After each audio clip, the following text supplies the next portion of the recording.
উদ্ভিদ প্রজনন পার্ট 2। হ্যাঁ, এখন আমরা কিছু কোশ্চেন সলভ করব। পরাগরেণু তৈরি হয় কোন কোষে? অবশ্যই পুংজনন মাতৃকোষ। জনন মাতৃকোষেই সব কিছু তৈরি হবে, আর পরাগরেণু মানেই তো হ্যাপ্লয়েড।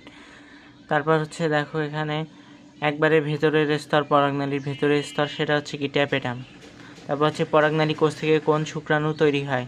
হ্যাঁ, কোন কোষ থেকে শুক্রাণু? অবশ্যই হচ্ছে ওই যে জনন নিউক্লিয়াস থেকে 2টা শুক্রাণু তৈরি হয়েছে, মানে জেনারেটিভ কোষ। তারপর হচ্ছে কি একসাথে থাকা পরাগরেণু, একসাথে যখন থাকে তখন কি পোলেন টেট্রাড বা পরাগ চতুষ্টয়, আর একসাথে থাকার পরেও অনেক সময় পর আলাদা না হইলে পলিনিয়াম। জেনারেটিভ কোষ কোথায় থাকে এটা তো জানোই, পরাগনালীর অভ্যন্তরে। হ্যাঁ, এইখানে জনন নিউক্লিয়াস কোষ এটা। পরাগরেণু অঙ্কুরিত হয়ে পরাগনালী গঠন করবে। পরাগরেণুর ভেতরে পাতলা সেলুলোজ নির্মিত, ভেতরে হচ্ছে ইনটাইন, বাইরে এক্সাইন। আচ্ছা, এবার হচ্ছে কি এখন পড়লাম পরাগরেণু, এবার হচ্ছে ডিম্বাণুর জন্য। ডিম্বাণুর জন্য সেম ঘটনা। এখানে হচ্ছে কি প্রাইমারি আর্কিওস্পোরিয়াল কোষ সৃষ্টি হবে, সেখান থেকে হচ্ছে কি বিভাজিত হয় বাইরের দিকে দেয়াল কোষ আর ভিতরের দিকে প্রাথমিক জনন কোষ।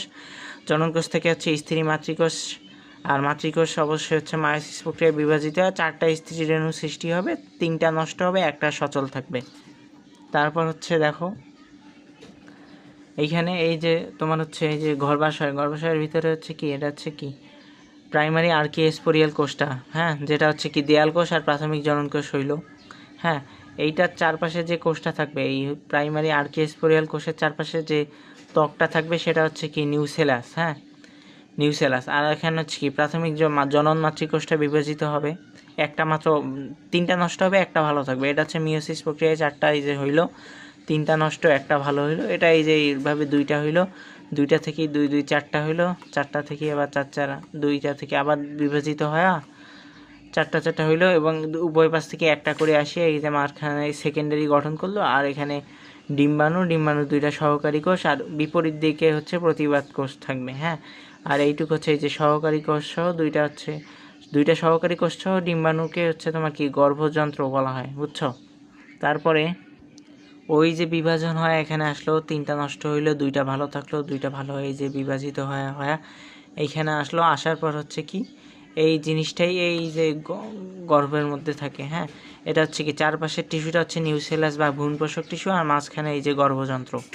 গর্ভযন্ত্র তো না, ভ্রূণথলি থাকে, ভ্রূণথলির ভিতরে এইসব, পুরোটা কিন্তু ভ্রূণথলি। এখন এখানে আরও একটু বিস্তারিত, এই যে এইটুক হচ্ছে ভ্রূণথলি, এইটুক ভ্রূণথলি, চারপাশের কোষ আছে। এখানে আবার হচ্ছে কি এই যে ভিতরের স্তরটা হচ্ছে ইন্টাইন, বাইরের স্তরটা হচ্ছে কি এক্সাইন। এটা হচ্ছে নিউসেলাস বা ভ্রূণপোষক টিস্যু, এটা হচ্ছে কি ডিম্বক মূল। হ্যাঁ, এটা হচ্ছে পুরাটা গর্ভ, আর হচ্ছে কি এখানে ডিম্বক রন্ধ্র থাকে। হ্যাঁ, রন্ধ্র মানে কিন্তু পোর।